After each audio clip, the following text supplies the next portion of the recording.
Hello, good afternoon. My name is Luis Pereira. I'm the Director of Planning for the City of St. Paul's Department of Planning and Economic Development, and really wanted to welcome you to this first of two webinars on the 1 to 4 unit housing study, phase 2. Kind of a mouthful, but it's a series of zoning text amendments to enable greater housing opportunities in the City of St. Paul. I would like to go ahead and introduce our team. I'm going to, I believe we're going to toss it over to Josh Williams on our zoning team. Hello, everybody. Josh Williams. Hello. Principal planner with the city, helping us carry out this 1 to 4 unit housing study, along with my other colleagues who you'll meet momentarily. Thank you for coming.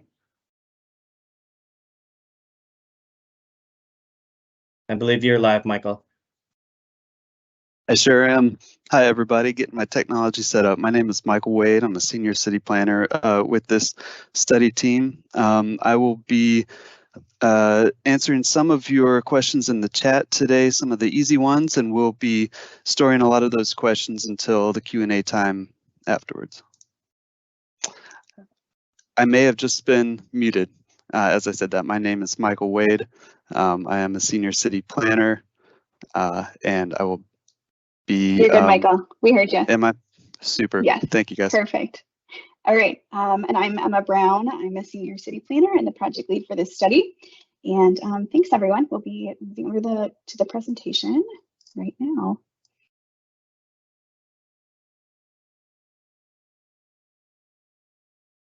All right, so the 1 to 4 unit housing study phase 2. This is a presentation about the zoning text amendments that were released by the Planning Commission on March 3rd. All right, so a guide to this webinar. This webinar is being recorded. It will be posted on the project website, which is right on the website there, stpaul.gov/1 to 4 study. To ask a question, you can click the Q&A button, type in your question, and then a moderator may publish it for public viewing or potentially answer it if it's kind of an easy answer that is able to be answered in the chat. Then staff will present this presentation and then answer questions verbally during the moderated Q&A after the presentation. So just, you know, we don't have the capability to kind of go back and forth easily between us. So, but we're right on the other side of this computer and able to answer your questions. If your question does not get answered in the level of detail that you're looking for, please email this email here, or you can call this phone number. Hopefully we'll be able to get your question answered in this webinar, but definitely reach out if you have more questions. We're happy to discuss more. All right, so our agenda, the study background and context. We'll be talking about the process and the current zoning districts, the proposed zoning districts as part of the proposed amendments. Some updates to the cluster development and accessory dwelling unit, or ADU standards. A few housing examples that could be built under the proposed new regulations, and then the subdivision regulations update. We also have the anticipated schedule and ways to engage, and then that'll be followed by the moderated Q&A.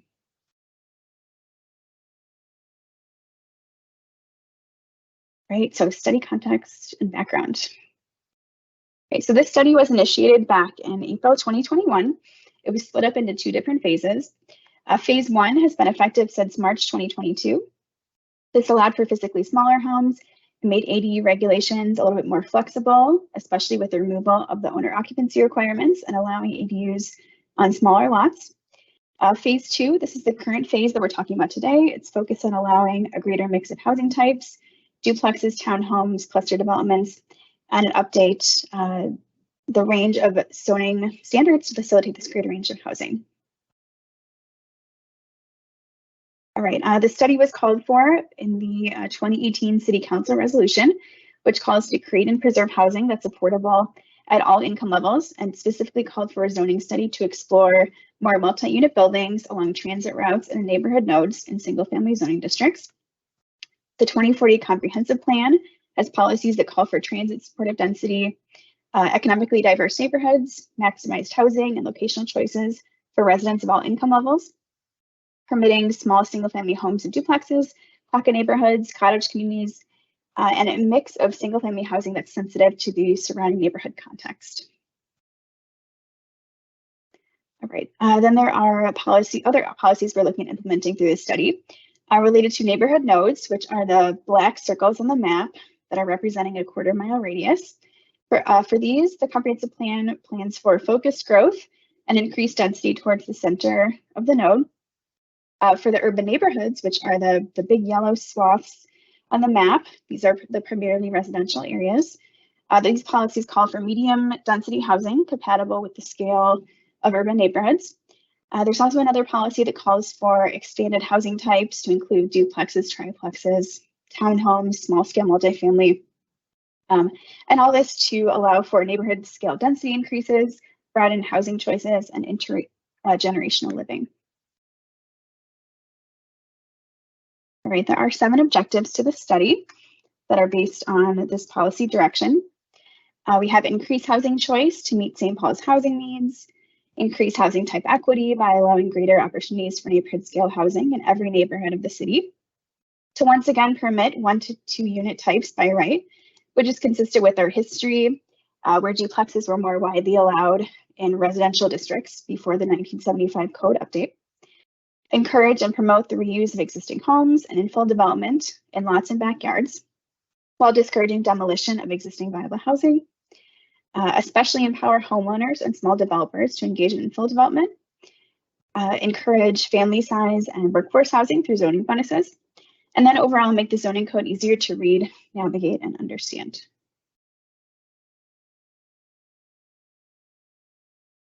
All right, so while 2 to 4 plexes are disappearing from the city's housing stock, these neighborhood scale housing types, or missing middle housing, it is part of St. Paul's history. Many of the city's oldest neighborhoods already have duplexes, triplexes, 4plexes, and occasional second smaller homes or even carriage houses placed behind homes located closer to the street. And we even have some clustered multifamily buildings that are grouped, designed around common open space and courtyards. The 1922 zoning code has 3 residential, or it had 3 residential zoning districts, and single family and duplexes were permitted in districts A and B, which are the lighter colors on there, the white, and then the lighter hatching there. And all residential uses, including multifamily, were permitted in the C district and the commercial and industrial districts. So this pie chart shows the breakdown of the city's housing types. So 1-person households are the most common household type, followed by 2-person households. Over the next 20 years, the Met Council projects that 1-person households will grow the fastest by 26%, and then 2 to 3% and 4% and up households will grow at a lesser rate of 13%.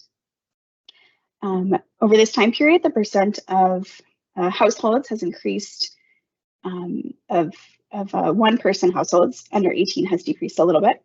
The percent of households with at least 1 person over 60 has increased much more by 10% over the last 10 years. And then households with 4 people or more has also increased since 2010. There's a new trend that's a rise in extended family and multi-generational living, and an increase in doubling up in households. Then looking at the housing options today, the bar chart shows the comparison between 2000 and 2017. 1 unit detached and 1 unit attached have increased, but the greatest growth has occurred in apartment buildings with 20 or more units. You might notice this by the construction of larger apartment buildings that are popping up everywhere. The 2 to 4 unit housing types and 5 to 19 unit housing types are disappearing from the housing stock. In terms of the most dominant housing type, 50% of housing units are in single family detached. This reflects the current emphasis on single family homes, as 72% of the residentially zoned land only allows detached single family homes. Units in buildings with 20 plus units make up 31% of the housing units. And then finally, small scale multifamily, duplexes, triplexes, 4plexes only make up 11% of the city's housing units. The city is also experiencing a housing shortage. Housing underproduction, this is a metric that's used to compare metro areas in terms of the difference between the total housing need and total housing availability. The Twin Cities is the 13th most underproducing of 309 metro areas. And also, it's over 80,000 units short of providing enough housing to meet the need. In addition, the new housing being built is no longer the more affordable starter homes that we are used to seeing. Only 8% of the single-family homes in the US are 1,400 square feet or less. Related to the lack of affordable starter homes, the median St. Paul sales price for single-family homes is $287,000. This is affordable to the 4-person household that's just under 80% of AMI. The homeownership rate is consistently lower than the US rate for St. Paul and continues to decline. The Twin Cities also has the highest Black-white homeownership disparity among the top 20 housing underproduced metro areas. Okay, so the study process and current zoning. Okay, so this is a slide of the phase 2 process that's been happening since summer 2021. The top navy boxes, these are the showing what staff work has been done. Research and analysis, engaging with city zoning, site plan review, and building plan review staff. Last winter and spring, we did a lot of engaging the community with an online survey and virtual engagement sessions co-hosted by district councils. We have a summary report on the project website summarizing the results of the events and activities if you're interested. We also have engaged a technical advisory committee, interviewed professionals in the small scale development field before drafting the text amendments and conducting internal final review. And then on the bottom, this is the work done by the consultant team of Jim Kuman and Neil Heller. They have expertise in zoning code review, site design, and financial pro forma analysis. So they did a lot of technical analysis for us, zoning code and parcel analysis, site design. They interviewed small scale development professionals. They completed a spot testing analysis and developed conceptual housing types and financial pro forma analysis. So these are some of the key takeaways from the consultant team's financial pro forma case studies that they have prepared. So for the homeowners with equity, the zoning code could enable middle income owners and small developers to construct accessory dwelling units or ADUs that could serve modest rents in the 50 to 60% of AMI range. While the cost is high to add these backyard ADUs, they do pencil out financially. For the for sale development case studies, these show that it is possible to serve the 60% to 80% of AMI range. The status quo single family for sale development also serves in this similar affordability range. But again, there is existing scarcity of these new home ownership units that are being built. For rental projects, many case studies suggest that they are not viable development projects for large scale market rate developers that are seeking a market rate return of 15 to 18%. So instead, local developers or investors who have equity already, who are looking to improve the neighborhood and address the housing shortage, they are more likely to take on these types of projects for a lower rate of return. These case studies also showed how important buy right development is, because small scale developers are unlikely to take the risk of rezoning a project for a smaller return in the 6 to 10% return level, because the time and cost to rezone cannot be absorbed if the rezoning does not get approved. Right, so this slide summarizes the key standards of the current zoning districts that the study is evaluating. RL, this is the semi-rural district. It's only located in a small portion of the Highwood area in the city. The area is currently not consistently served by municipal sewer or water. Many lots utilize septic systems. It's located in the Mississippi River corridor critical area, and it has steep slopes and extensive vegetative cover. It currently permits one-family dwellings and has a half-acre minimum lot size per unit. It has 3-story limit, 30-foot height maximum, and large setbacks. The R1 through R4 districts, these are the 4 districts that range in minimum lot size per unit from 5,000 square feet to 9,600 square feet. They range a little bit in lot width per unit. They have a maximum of 3 stories, 30 foot or 30 feet. They have slightly varying setbacks, and but these districts also only permit one-family dwellings. The RT1 2-family district permits 1 and 2 family dwellings and has a smaller minimum lot size per unit of 3,000 square feet. There's a 3-story and 40-foot height limit and smaller minimum setbacks. RT2 is the townhouse district that permits 1 to 4 family dwellings and townhouses with up to 6 attached units. This district has a lower minimum lot size per unit, 2,000 square feet per unit, a lower lot width per unit, and the same maximum height and minimum setback standards as RT1. All right, now on for the proposed zoning districts as part of the proposed ordinance. So this slide shows an overview of the proposed zoning districts in comparison to the proposed. We currently have RL that is proposed to remain the same in terms of the name and the land that is zoned to RL, but also allowing duplexes and up to 2 units on a lot. The current R1 through R4 one-family districts are proposed to be consolidated into a new H1 residential district that permits a maximum of 3 units on internal lots and 4 units on corner lots. R4, RT1, and RT2 are proposed to be consolidated into a new H2 that permits up to 4 units. And a new H3 is proposed to be the current R1 through RT2 parcel that's within 1/8 of a mile of a neighborhood node and transit routes along fixed rail and BRT corridors. So R3 is the highest density district that's proposed to allow a maximum of 6 units on a lot. This is the proposed zoning map. RL down here remains only in Highwood. Again, this is the area that's currently not served by municipal sewer or water. It has steep slopes and extensive vegetation cover. H1 is the bright yellow shading on the map, which are the current R1 through R3 parcels. H2 is the slightly darker yellow, which is the current R4, RT1, and RT2 parcels. And the darkest tan color on the map is the H3. You can see along transit routes and neighborhood nodes. So these are along the current existing transit routes, the green line and the A line, and then others that are in the works, the gold line, the purple line, Riverview corridor, the B line, and the G line routes. This slide summarizes the new H1, H2, and H3 district standards. H1 is proposed to allow a maximum of 3 principal units on interior lots and 4 principal units on corner lots. It's also eligible for a density bonus to allow up to 2 additional units, which I'll talk about in a few slides.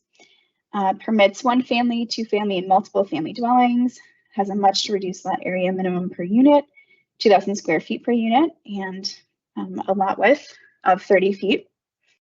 There's a 30-foot maximum height, but an additional 5 feet is permitted by stepping back a distance equal to the additional height. The front, side, and rear setbacks are greatly reduced for increased flexibility, and there's a 40% maximum lot coverage for all buildings. H2 is proposed to allow a maximum of 4 principal units on a lot. It's eligible for the same density bonus. I'll talk more about the density bonus in a minute. Also permitting 1 family, 2 family, and multiple family dwellings, has a slightly lower minimum lot area per unit, 1,500 square feet, compared to the H1. Has a 35-foot maximum height with an additional 5 feet permitted by stepping back a distance equal to the additional height.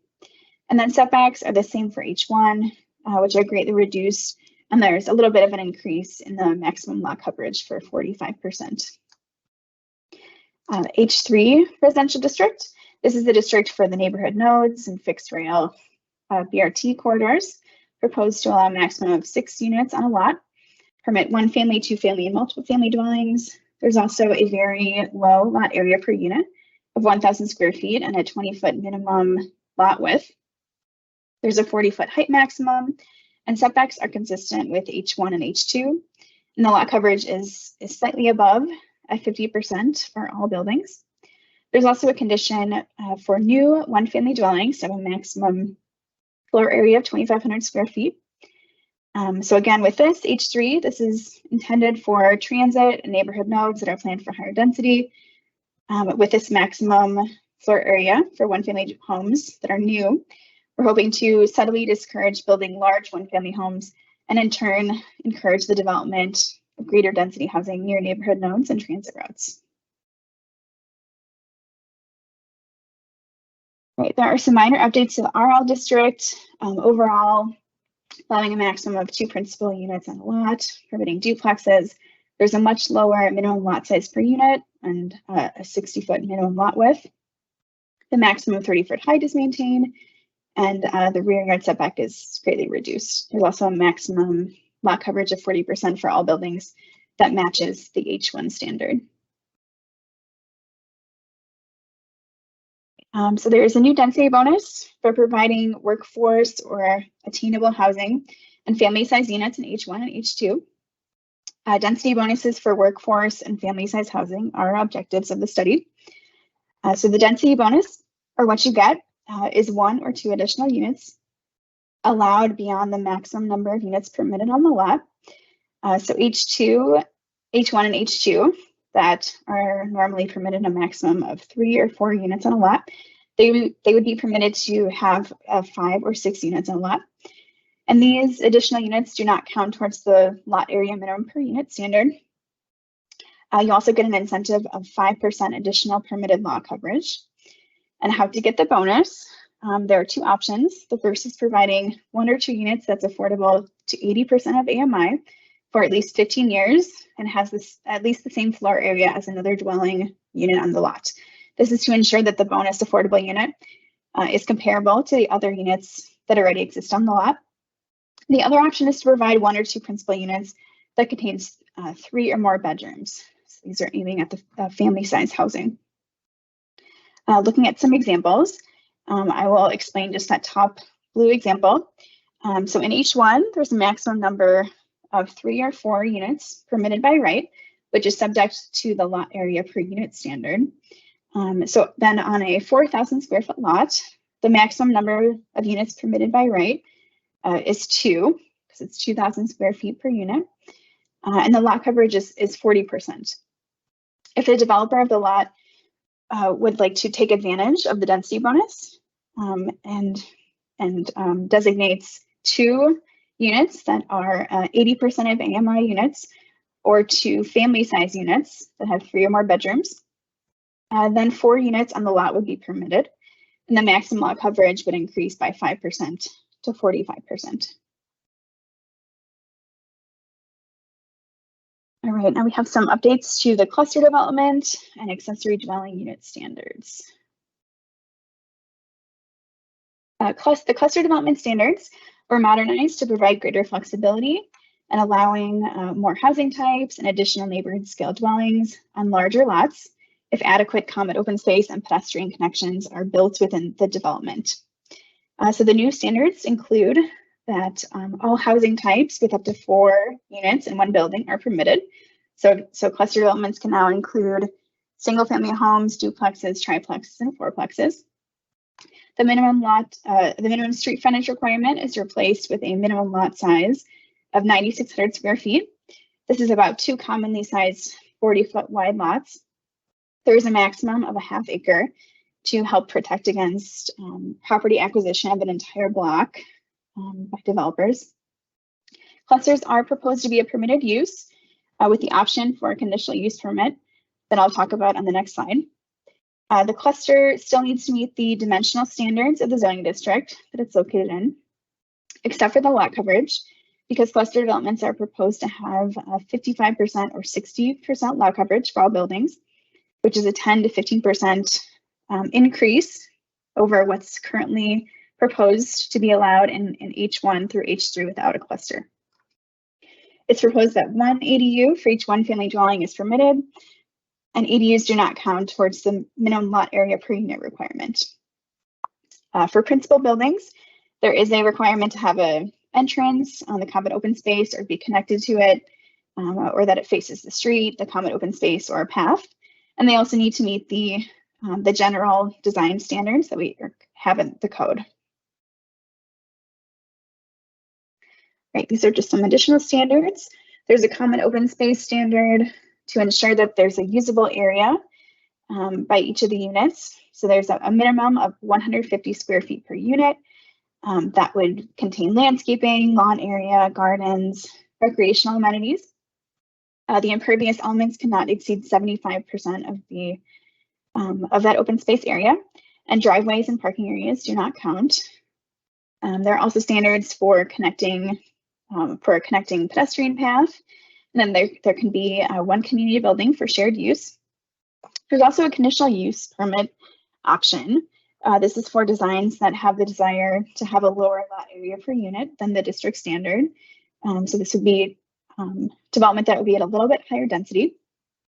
So with this, we're thinking about tiny homes, yard homes, where the floor area of each unit would be limited to 600 square feet, and there would be no ADUs because they would be allowed to build at a higher density than the zoning district standard.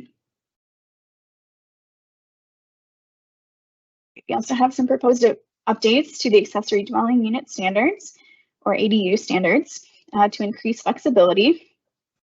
ADUs, they are secondary to a principal one-family dwelling. They can be within or attached to the one-family dwelling or in a detached accessory building. It's proposed that there can be up to 2 for each one-family dwelling in a lot, with one needing to be detached from the one-family dwelling if there are 2. This is to avoid the creation of a triplex by building code standards, which is a little bit more difficult to regulate and build on a lot. The unit size is proposed to be 800 square feet, or 75% of the floor area of the principal dwelling, whichever is greater. So this increases equity for properties with existing homes that are smaller. So this creates a baseline minimum size of 800 square feet for the floor area. There's also a maximum height of 25 feet for accessory buildings with dwelling units, regardless of the height of the principal structure.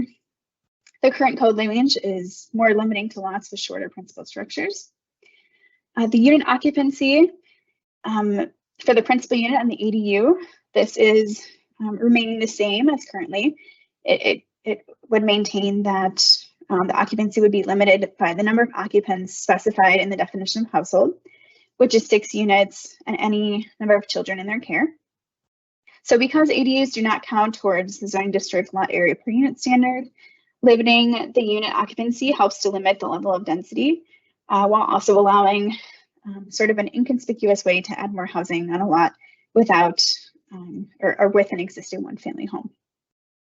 The ownership requirement that the ADU cannot be sold separately from the principal dwelling unit remains the same, and also the requirement for access and entrances is also remaining the same. So now we're going to go through just a couple of housing examples based on the conceptual housing types that the consultant team has developed and the proposed new zoning regulations. Okay, so here are some examples with 3 total units on a lot. So on the top, the blue example, we have a one-family dwelling with 2 ADUs.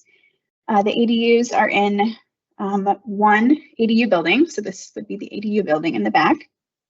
On the left side, and then on the right side, we have the principal dwelling unit and then 2 separate ADUs. So with these examples, there is 1 principal unit and 2 accessory units. The minimum lot size is just for the 1 principal building, for the 1 principal unit. So the required minimum lot size is pretty small. But again, the one-family dwelling and the ADUs are limited by the combined number of occupants. And then in the bottom example, we have some examples for 3 principal dwellings. So number 1, we have a one-family dwelling, and then we have a duplex in the back. So instead of these being ADUs that are limited by the occupancy, these would be 2 separate units, just a normal duplex. And then the example here for number 2, we have 1 single-family home in the front, and then we have these 2 single-family homes in the back. So we have a total of 3 one-family dwellings. Triplexes are another example of this. That would be another example for 3 principal units. It's just not shown on the slide. So the minimum lot size required here is larger than the top example. So we're looking at 1,000 to 2,000 square feet for H1 and H3, and this would get up to 3,000 square feet to 6,000 square feet for H1 through H3. So this is because you are using 3 principal units, so you need to look at the number of principal units and using that lot area per unit standard. All right, now we have some updates to the subdivision regulations in the code. So these deal with how you can split up one lot into 2 different lots. Okay, so for lots in an alley on the left side, number 1 shows a vertical lot split, which is resulting in 2 typical lots. This is kind of how a lot of lot splits are done, just a standard split down the middle with access to the street and the alley. Number 2, this is a new example, a new way to split up a lot. This is a horizontal lot split resulting in a flag lot, which is the blue lot that is shaped like a flag. So you can see this is the flag part and this is the pole part. So the pole goes access to the street, and then it also has access to the alley. And then a new, this is a new type of lot, a reverse flag lot that is kind of just the same lot, but upside down with the pole to the alley and the flag part to the street. So flag lots are currently permitted. There are not a lot of lots that are split up this way, but a reverse flag lot, this is a new lot that we are proposing to enable, just to allow another way to split up a similar lot like this. So instead of going right down the middle, can allow for some flexibility in the event that there's already an existing home that they are trying to maintain. Number 3 shows another horizontal lot split type, resulting in a new back lot, which is this blue lot, where it just has access to the alley. So it makes use of our alley system. And the city has another point of access. And then again, this is another reverse flag lot that has access to the street on the front and then access to the alley. So both of these make use of the alleys and don't cut off lots from that access point. And then for lots not in an alley, these are lots that you can already do. So again, the vertical lot split resulting in typical lots. And then number 5, a horizontal lot split resulting in a flag lot, which is the blue lot, access to the street, and a typical lot, which is a green, so just kind of a normal lot here. So by enabling these new reverse flag lots and back lots, it enables more flexibility. We also have new lot standards that ensure that the resulting lots and future development can meet the requirements for access and utilities, which is really important. All right, next we have some updates on the schedule and ways to engage. All right, so through January and February, these proposed amendments went through the Comprehensive and Neighborhood Planning Committee, which is a committee of the Planning Commission. On March 3rd, these amendments were released by the Planning Commission for public review. So that's this phase that we are in currently, March through April. We are doing additional community engagement, reaching out to organizations. We have these webinars. And there's a Planning Commission public hearing on April 14th that we encourage you to participate in. I'll have some more details on the next slide. Then following that public hearing, the CNPC and the staff will consider the public testimony for these proposed amendments, and the CNPC will make a recommendation to the full Planning Commission. So in early spring, the Planning Commission will make the final recommendation to City Council on the proposed amendments. Then in midsummer, the City Council will consider these amendments that the Planning Commission recommends. There will be another public hearing, and it'll go through the adoption process, which is kind of planned for midsummer. And then if everything goes as planned, the ordinance will take into effect 30 days later, assuming mayoral approval. And then staff will shift into implementation mode, which will include updating the website and making sure that everyone can understand these amendments and understand the options for adding housing to their property. Great. So some ways to engage. We have our project website, here, which I believe that you all visited when you found this link to the webinar. You can review the staff report memo.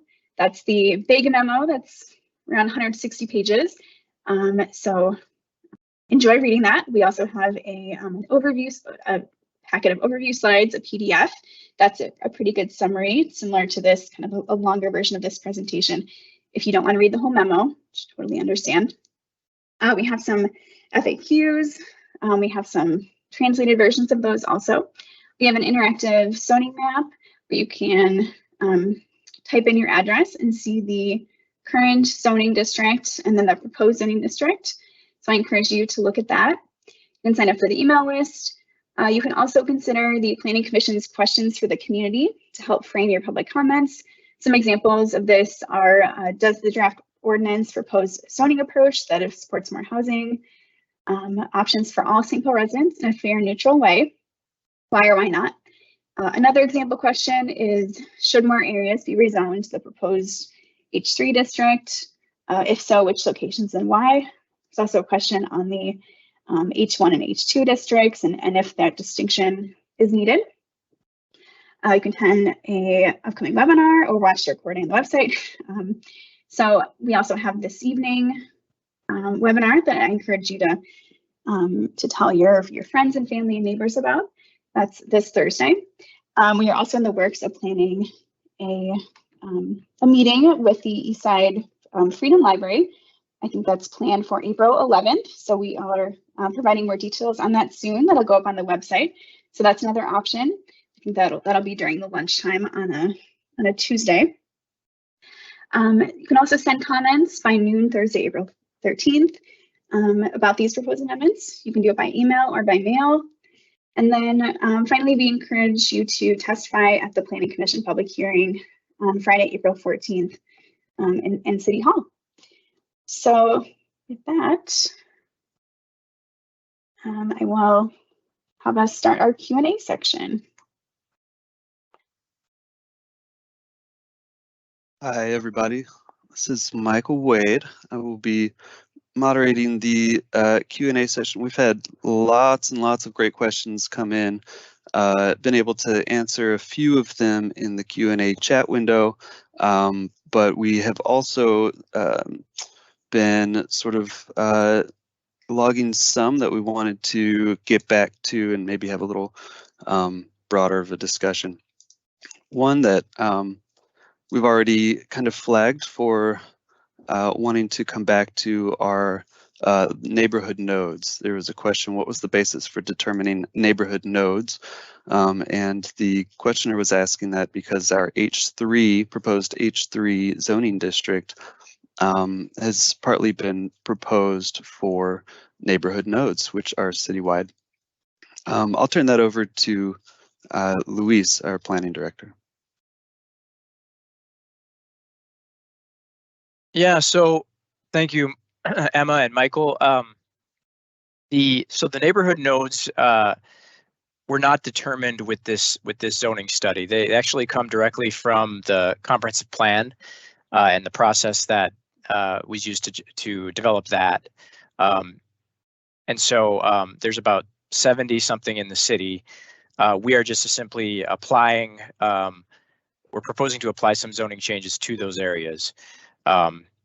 So we're essentially just using them and proposing to apply some zoning changes there. So, for instance, Emma talked about the proposed H3 district that would apply to neighborhood nodes and transit corridors. Additionally, if you're not familiar with the comprehensive plan, there's all sorts of guidance in there about neighborhood nodes, but one of the goals of neighborhood nodes is to increase density and land use diversity at them. Thanks, Luis. And while we're on that topic, someone asked, is there a specific reason for using 1/8 of a mile as the distance from the nodes to zone for H versus something like 1/4 of a mile? Would you like to go ahead and answer that as well? I can try to do that, yeah. And Emma, if you have additional thoughts, I'd appreciate it. So 1/8 of a mile,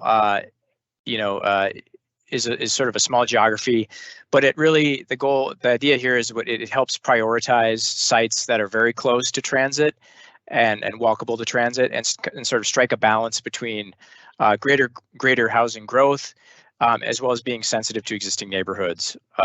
So existing neighborhoods are mostly proposed for H1 and H2, kind of in the internal parts of them, away from kind of the major corridors and nodes, which an H1 and H2, as Emma said, are generally going to be allowing 3 to 4 units on many lots. H3 is a slight increment above that at up to 6 units on lots that are large enough. So it's trying to strike a balance, but also channel the growth to places that are, again, closest to transit and services. Yeah, thanks, Lisa. I'll just add to that too. So with this, I will say that this is a question for that the Planning Commission is asking of the community. So we do encourage you to share your thoughts and opinions if more H3 is needed. But when staff looks at this, we consider this the map, and what would an eighth or a quarter of a mile or an increased distance look like, and it ended up being a large portion of the city, and there wasn't a lot of H2, so it's kind of striking a balance of the current zoning districts and kind of allowing for an equal amount of districts, of parcels within the new districts, while also maintaining that specific level of density that's planned for near transit routes and neighborhood nodes. But we do encourage you to share your thoughts for the public hearing. Great. We've had a couple of questions sort of stepping back to overall dimensional changes in the proposed zoning compared to the current zoning that is front yard setback and some of these others. How do the proposed, and I'll send this to Emma, how did the proposed lot size and other dimensional regulations compared to the current ones? What's the overall direction of the change? So overall, so you can see this slide, this has the current zoning district standards. So, beyond just allowing or just permitting a very limited amount of housing types, they also have pretty high lot area per unit standards. So this is ranging from 5,000 square feet to 9,600 square feet for the R1 through R4, which is takes up the most area. So these are greatly reduced to 1,000 square feet to 2,000 square feet. We're taking a little bit of inspiration from the RT2 townhouse district, which has this lower lot area per unit standard of 2,000 square feet. And the minimum lot widths per unit, they range at 40 to 80 feet. So this is kind of the standard lot width that we have in the city.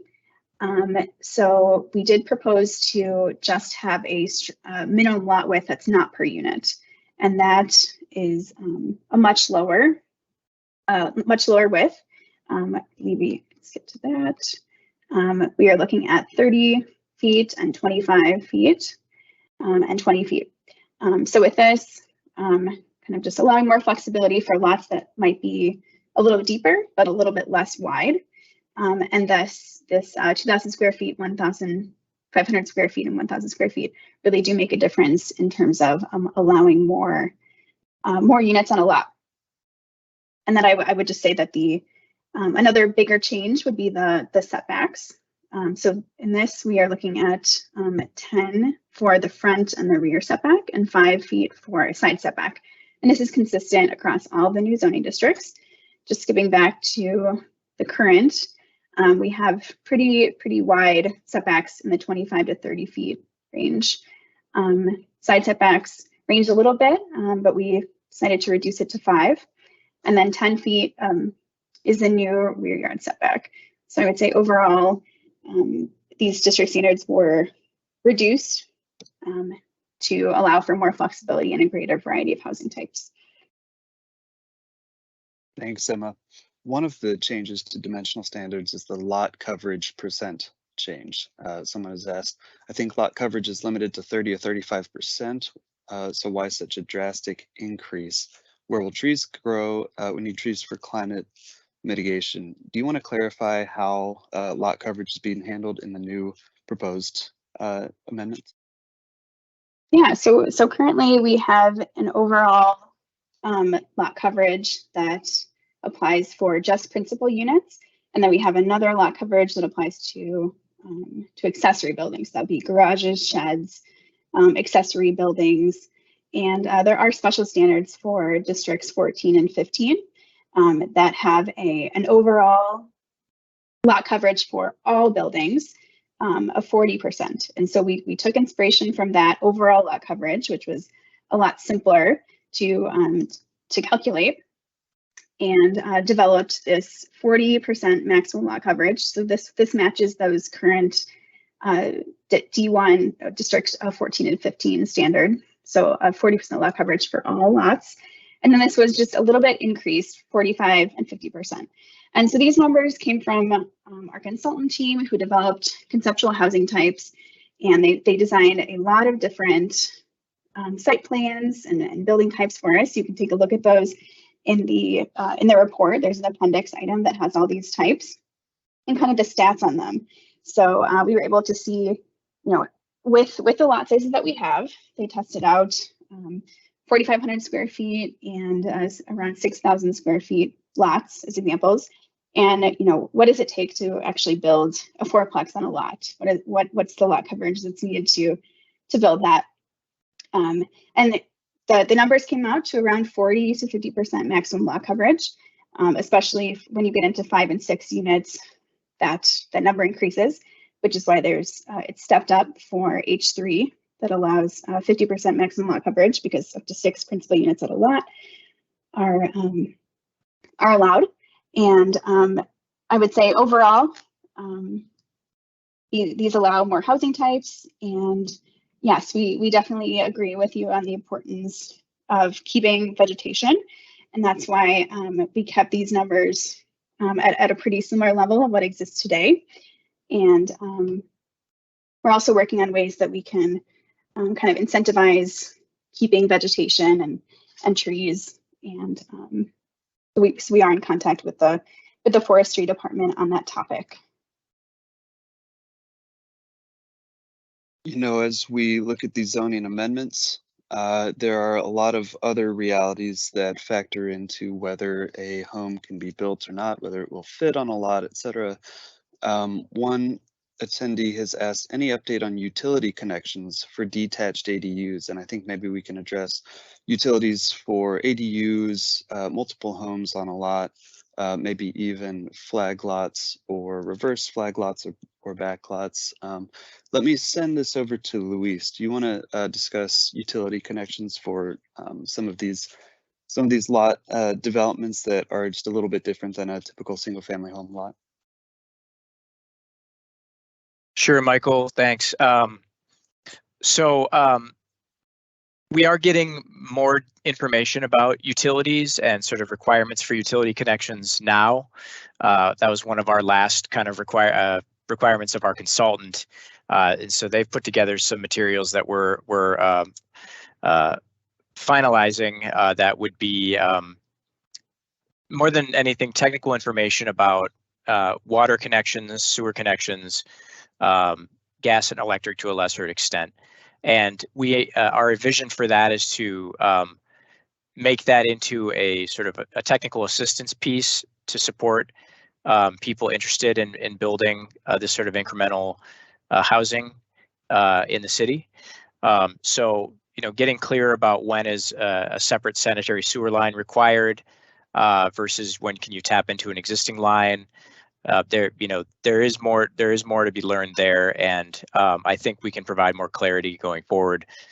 We will be working with our Department of Safety Inspections and Public Works sewer utility to ensure that the guidance that's consistent with what they understand to be true, as well as what we understand to be the regulations. So how's that for a answer, not answer? But we have more information coming. Thanks, Luis. And this is just a reminder that these are just changes to zoning code. The world of development, of course, exists within the building code and plumbing code and fire code, and there's a whole host of other regulations that complement zoning regulations as well. And so the changes to this zoning code are not changing the only regulations around building and development. Let's talk about some of the bonuses. Emma, I'll send this to you. How did we arrive at the bonuses that we're proposing in this amendment? And have we considered adding home ownership as a bonus, maybe to the H1 and H2 districts to promote intergenerational wealth, excuse me? Yeah, thanks, Michael. So, so with the density bonuses that we have for H1 and H2, we wanted to promote family size units and some sort of workforce affordability part of that. And so these are for both home ownership units and rental units. So this would apply for both housing types. So I would say that we did not consider specifically adding home ownership as a density bonus type, just because it's pretty broad, and we're trying to support both housing types. But I think overall, the proposed zoning changes do promote home ownership as well as rental options, especially with allowing townhouses and way more places, twin homes, all the different ways you can split up a lot. But that's another question that the Planning Commission is hoping to hear from you about. If there are other kind of city goals that you think should be encouraged through density bonuses. We specifically chose family size and affordability at 80% of AMI because they were possible. These 80% of AMI is a level of affordability that is able to be reached without subsidy. We wanted there to be a lot of options and these types of homes to actually be built. But we do encourage you to share your thoughts about what other types should be encouraged through density bonuses. Thanks, Emma. Luis, another question that you can answer for us, in addition to some of these zoning amendments that are intended to increase flexibility and provide more housing and more housing choice in the city, what other programs, I'm thinking about maybe funding or housing programs, does the city or PED have that complement these zoning changes in wanting to support the development of attainable housing? Yeah, thank you for that question. So we, some of you may know about our housing division has a bunch of programs that relate to both affordable rental as well as affordable for sale housing.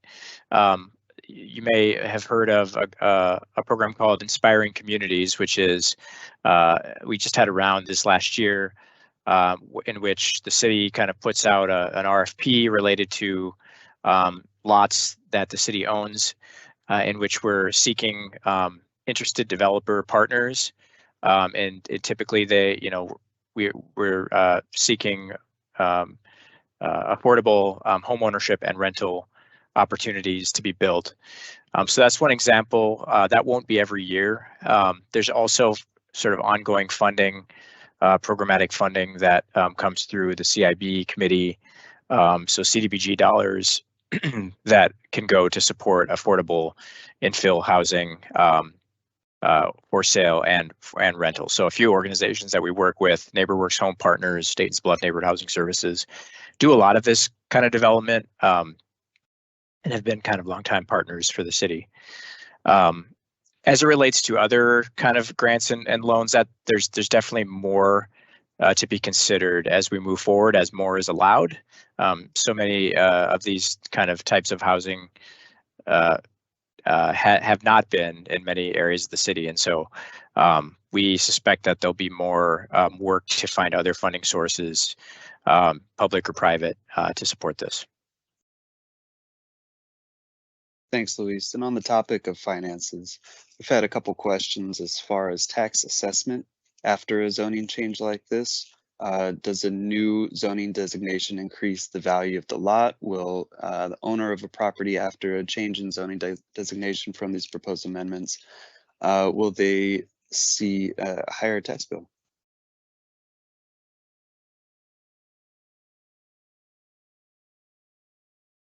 And I'll send that one to you, Luis. I'm sorry. Can you, I was distracted for a second. Can you repeat that, Michael? Just the question. Sure. We've had 2 or 3 questions as far as the value of a lot. Will, after the zoning changes, after they're approved, will a lot be assessed for a higher tax rate? Will it change the value of the lot? The zoning change itself doesn't necessarily cause a change in the tax rate. It's more likely to the improvements that you're going to have as a result of the changes. So say you decide to put in an ADU in your backyard, or change a larger single family house to a duplex or a triplex, then you're going to be assessed based on that build form. But the zoning itself, we have examples of this all over the place already. So you have RT2 zone sites, which is basically townhome zoning districts that are built with single family homes. And I'm pretty sure most people who are in that situation, they're only assessed on a single family house that's there. They're not assessed based on the possible zoning. So it's really based on what you're going to develop, or what would be developed in the future.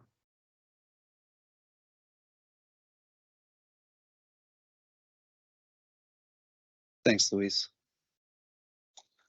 Emma, people have asked for a little bit of clarification on lot splits that result in a backlot or a reverse flag lot. How would addressing work in those situations? How would utilities work, and how would the two properties kind of navigate a shared space like that? So, so in these types of situations, the lots are kind of, in some ways, they are set up to allow for utilities and access. So with this flag lot, having this extra pole part that's narrow, it allows for pedestrian access, fire access in some cases, and all the utilities for this back lot to be run down the center. So that would allow for those utilities and access requirements to be met. For situations like with this back lot and reverse flag lot, that utility and access would be solved by an easement. And I don't have the kind of more detailed slides in this presentation, but the overview slides do show some graphics on what that easement would look like. It's essentially just kind of creating this rectangular area, but over here.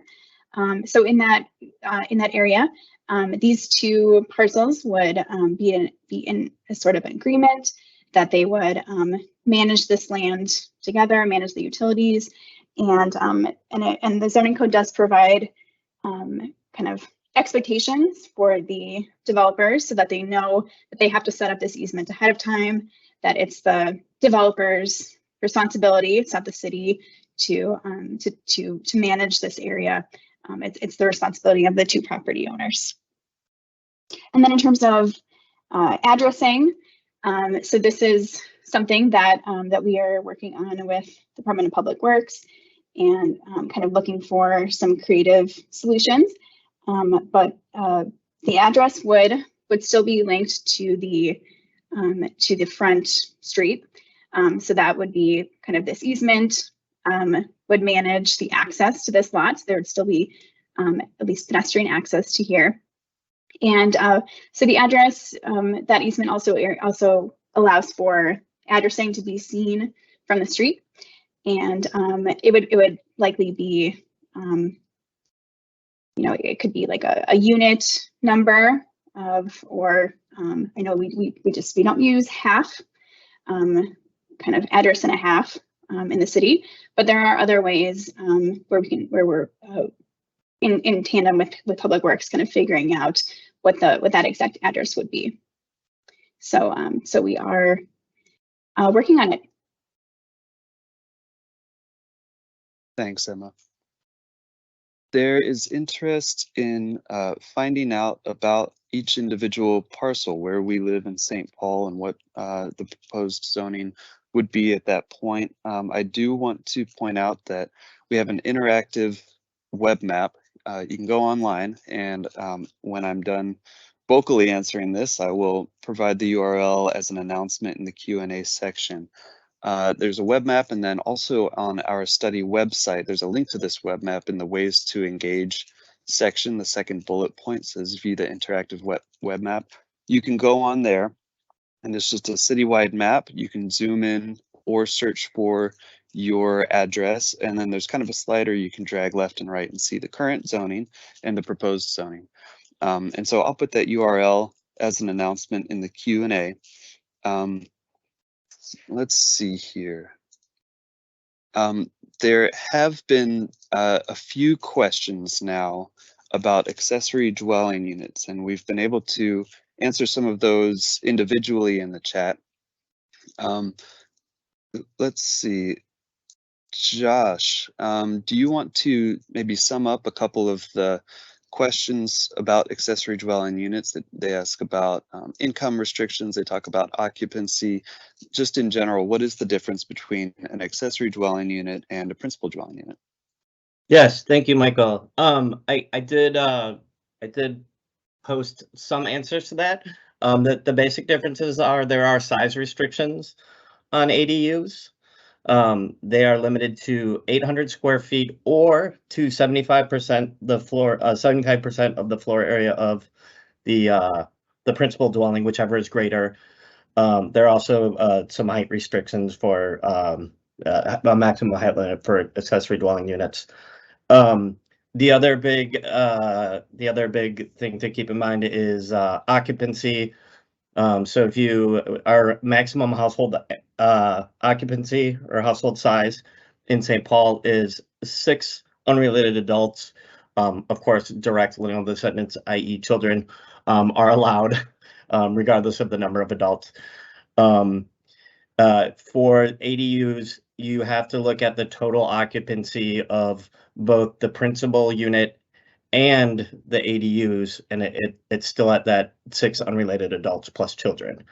In other words, it's if you had 2 adults living in the principal unit and kids, then you could only have 4 more unrelated adults in the ADUs or ADU. As far as the income restrictions questions, this study does not propose any income restrictions for anything. That's not generally something we control through zoning. The exception is we do, of course, as was discussed, have some bonuses for providing affordable units that then will allow you to construct an additional unit as an incentive for folks to provide more affordable units. I know we also had a question more broadly about subsidy, which I'm hoping Luis could address if it hasn't been discussed already.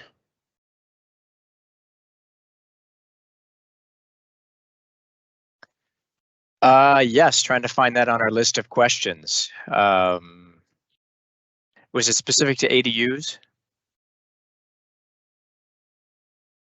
My apologies. I'm looking for it in our spreadsheet.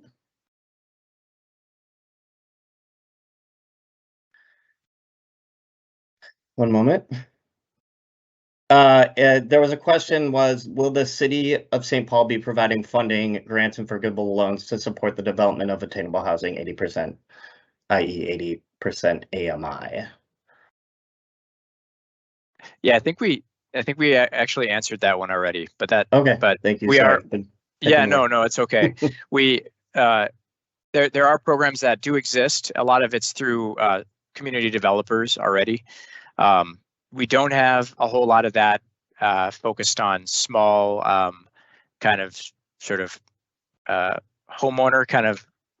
with equity or homeowners that are trying to build housing at that level. So that would be kind of a new idea to consider as we move forward. Public funds are scarce, unfortunately, so it's always a question of scale and who's got experience doing this, and sort of all of that. And a community-based approach is always important with CDCs that have those relationships and that expertise in community. So oftentimes we work closely with them, as well as small developers, as I mentioned, through Inspiring Communities. One barrier that many people face when considering building an accessory dwelling unit, just like any other house, is financing, where they can get financing, who's eligible, that kind of a thing. For accessory dwelling units in particular, a lot of banks and lending institutions don't really know how to assess the value of a property with an accessory dwelling unit. It's a little bit outside their typical formula that they've been using, for decades or even longer. We are seeing pioneering banks here and there pop up who are considering lending packages or lending processes anyway, for someone maybe who wants to use some of their home equity to build an accessory dwelling unit. There are also some nonprofit partners and some for-profit companies who are specializing in small buildings. These are still permanent dwellings on a foundation, but they, depending on the zoning and your lot dimensions, may be able to fit on your property in your backyard. And often those companies can identify sources of funding for this kind of a thing. We know that these are still expensive. They can be a great addition to a neighborhood, but still, just like the rest of this, cost money. And so we're excited to see some of these, and we are slowly tracking the increase in funding options for accessory dwelling units, and then also, of course, for just additions to homes. Let's see. Emma, would you talk about sort of how H1 and H2 around the city were placed? How do we make decisions where to draw the lines between H1 and H2? And I think this may also be a good question for Luis. Yeah, I'm just going to go to that slide so we can all look at this. All right, so H1 and H2, we are using the current zoning districts that we have in place for this. So the current R1 through R3 parcels are proposed to be rezoned to an H1, and the current R4 through R2 parcels are proposed to be rezoned to an H2. And the line was drawn between R3 and R4 because they show similar characteristics. So with the R1 through R3, you are more likely to have much larger lots. There are fewer lots in an alley. There are fewer lots that have a greater density housing. Most of these R1 through R3 lots, actually basically the entire majority, are single family homes. So with the R4 and RT2 parcels, these parcels are more likely to have a duplex, triplex, or fourplex on them. They are smaller lot sizes in comparison to the R1 through R3. There are more lots with alley access, so that's where we decided to draw the line between the R3 and R4. But this is something that, again, the Planning Commission is hoping to hear from you all about. Is this distinction important to make? Is it important that we have an H1 and H2 that takes into account the the current neighborhood context of more single family homes, of larger lots? So we think that this is an approach that takes into consideration that context. But H1 and H2, maybe you think that distinction is not important, and leaving it to more open, broad, kind of the H2 approach, which is a lower lot area per unit. Maybe that's something that you think that is more appropriate for the lots that are currently proposed as H1. So that is a question that's posed by the Planning Commission. So we'd love to hear your feedback on that topic. Thanks, Emma. Go ahead, Josh. Oh, sorry, we don't have a good way, so folks know to signal each other that we want to add something. We just had a question about H1 versus H2 areas, and the H1 areas being areas tending to be areas where there's more existing on-street parking versus the H2 areas where are in a lot of places where there's already more trouble, or it's more difficult already to try on-street parking. And the question was, that seems sort of reverse, but I hope Emma's clarification about how we came up with those districts, and of course for encouragement to submit comments during the planning commission process and later at the city council. But I hope that helps clarify how those choices were made with regard to parking. Thanks, Josh. And this is a reminder, just taking a minute, that we will be hearing your voice if you want to speak about this at the April 14th Planning Commission public hearing. You can submit comment up to then, or come and speak in person, I believe. And then additionally, there's a city council public hearing later on in the process that's not currently scheduled, but all of this, in addition to these webinars, and we provide our contact information, we are interested very much in hearing your thoughts about this. And again, as a part of that packet that we've released with the Planning Commission packet, we have some kind of guiding questions in there, just things to think about as you peruse the 160 pages by the fireplace, or maybe you're just looking at the PowerPoint too. Most of the information is there. And we want to make sure that these proposed zoning changes do actually result in some of the goals and objectives that we've set in the beginning. I would also bring up, there are a couple of questions about mixed use zoning or other zoning districts. These zoning districts, RL, H1, H2, H3 as our proposed ones, and the current zoning districts, RL, R1, R2, R3, R4, RT1, and RT2, are basically residential only zoning districts. So we can provide a link at your request to the land use tables, but basically these permit only residences. They may also permit a small bed and breakfast, or perhaps a religious institution, things like this, a school, a park, but overall these are just residential. And so we do also have RM districts, RM1, RM2, and RM3 that are specifically for high density. So we're not considering up to 6 units on a lot high density. We have zoning districts that are for that, and a property owner or the city can go through the established rezoning procedures if high density is really an appropriate zoning classification for a given property. We also have T districts, traditional neighborhood districts, that are specifically mixed use and kind of a traditional built form district. These are meant to really be true urban neighborhood types of properties and neighborhoods. And so all of these have intent statements. You know, we also have commercial and business districts, industrial, things like this. And so just a reminder that these current R districts or the proposed H districts should are really just one tool in the zoning bag. On the interactive web map, you can turn on the zoning layer that shows all of the zoning all over the city and see sort of how it fits in geographically. Let's see.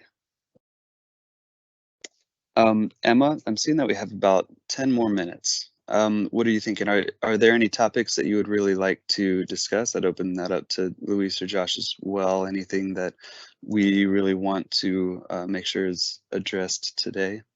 And I'm really just stalling as I peruse our questions that we've got.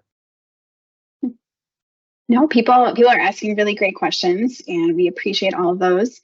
And I do also appreciate that people are asking questions that are related to these planning commission questions for the community. So just to advertise that again, it is on the ways to engage section of this website. And it's a lot of those similar questions touching on proposed, should H3 apply in more places? Are there more areas of the city that H3 should exist? Or, is the distinction between H1 and H2 needed? That's another topic. Also talking about other ways to incentivize things with density bonuses. That's another topic. And then does it propose a zoning approach and provide smart housing options in a fair and neutral way? So people are getting at all those questions that staff in the Planning Commission are asking themselves. So yeah, really great questions, and I'm just happy to keep going through more of these questions, or people might be wrapping up as well too. Thanks, Emma. One that I'm seeing is a discussion about the potential for demolishing existing viable housing. That is, maybe there's a house on a property, hasn't been kept up very well, but with just a little bit of funding and work, is or could be a housing unit or multiple housing units without needing to go through the cost and environmental cost as well of demolishing it. We do write into the intent of the new zoning districts that we're pursuing avoiding that. We see naturally occurring affordable housing, which we call NOAH, N-O-A-H, as a really important addition to affordable housing. Of course, these aren't new and luxury units, but often they exist on a property. They are sized well for a family, usually in a great neighborhood, great St. Paul neighborhood. And so the dimensions, as we've proposed these, the dimensional regulations in the H districts are attuned, and we worked with our consultants on this, so that a developer is not financially incentivized to tear down maybe an existing 1,200, 1,400 square foot home that's a little bit older and build a massive home. I think one of the consultants called it a Death Star home, and he showed us exactly what could be built currently. We are very much trying to avoid that, again, because a new home is going to be more expensive. All of this costs money, and we really value the naturally occurring affordable housing. And so in pursuit of avoiding that kind of demolition, we really try to incentivize multiple homes on a lot. That is, leave the existing home where it is and build something in the backyard, or maybe add an addition, maybe add a garage top ADU, something like that. So we have kept that in mind and worked that into the equation for some of these dimensions. Let's see. Luis or Emma, did you want to add on to that, just as far as avoiding demolition of existing viable housing, and maybe how the city views some of that NOAH housing?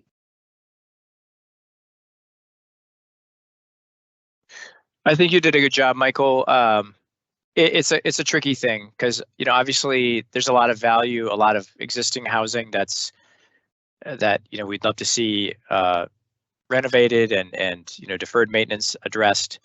And so how do you get the right mix of policies to support that as opposed to demolition? Obviously historic districts have a process for demolition. They have to go through. The way that we have designed this proposal in terms of the delta between what's allowed today and what could be allowed on most lots is not great. And so, frankly, I think that the model of converting or adding another unit on a site or starting with a vacant site are going to be more viable than demolishing an existing house and sort of starting over. Just that's kind of what the pro forma has indicated, that there's certainly probably a way to do it, but are you going to be ending up with a product that's going to be anywhere near what the market is looking for, what the average St. Paul renter or homeowner is going to be looking for? So actually under the current status quo, single family housing, single family only districts, we're almost incentivizing that to happen because you can build, as Michael said, a very large house. and you can tear it down. It's not size limited apart from the maximum under the zoning code, which is very high actually. So we have to think about what we currently have versus what this could be, and as sort of what those trade-offs are and what those opportunity costs are by if we don't act now. If we let this go on indefinitely, are we going to have any more homeownership opportunities emerge, or are we going to be just facing more and more units that are out of reach to people in St. Paul? Thanks, Luis. In our last couple of minutes, I do want to bring up one kind of process and future-oriented topic that's been asked about, and I'll target this one to you, Luis, as well. That is the H3 district that currently is proposed around neighborhood nodes and around certain fixed transit lines. We've discussed a little bit in the Q&A how we chose which transit lines we would rezone around right now. That is lines, bus rapid transit and rail lines that have undergone or are undergoing significant planning and funding efforts by Metro Transit. People are asking about what happens with the next lines. So let's say that these proposed amendments are adopted as is, and the rezonings happen for H3 around certain transit lines. When Metro Transit, maybe some years down the line, chooses more routes for BRT or for rail, do those properties just automatically get rezoned? Do we need to go through a process? What's the future outlook for that situation?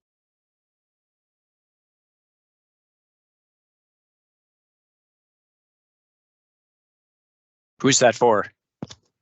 I'm sorry, that's Anybody? for you, Luis. Okay, Yep. Just checking. Yeah, so we are trying to incorporate, and this is really direction from the Planning Commission committee that did this review. We've incorporated all of the kind of fixed transit lines, rail and bus, so BRT, and sort of reasonably envisioned future planned transit lines. The G line is one of them, purple line, gold line. And so there are future transit lines undoubtedly that will be improved. Service would be improved. Potentially we'll have future BRT on that we can't predict today. Typically, when we have situations like that, we might do a separate zoning study of that corridor to either as a result of station area planning or small area planning along that corridor, or separate from that, we would do a zoning study to sort of update the zoning. So that's definitely something that would be that we would consider that in the future. But we're trying to propose something that is kind of a one-time deal now, so that way we can sort of broadly update the zoning code and the map districts to reflect the opportunities that are in front of us right now that are fairly certain to move forward. Thank you, Luis. We have just about a minute and a half left, so Emma, I think I'll turn it back over to you if you want to put up the contact information and close us out. Yeah, thanks, Michael. Yeah, so this is our project website, and we have the project email here, and yeah, so lots of good resources on the project website here, including that interactive zoning map. So I think, let's see, hopefully we got that in the Q&A, that direct link for people who are interested in viewing that. It's a pretty cool map. And yeah, so I do encourage you to kind of look through all those resources we have on the website, and tell your friends and family about the next webinar, and stay tuned for the event that we are hopefully hosting at the Eastside Freedom Library. And then again, sending a comment by noon on Thursday, April 13th, and then testifying at the Planning Commission public hearing. So thank you everyone for coming, and really happy to see all the awesome questions we've received, and it's great to see people engaged in this study and interested in what's proposed here. So yeah, just thank you so much for coming. We encourage your participation moving forward.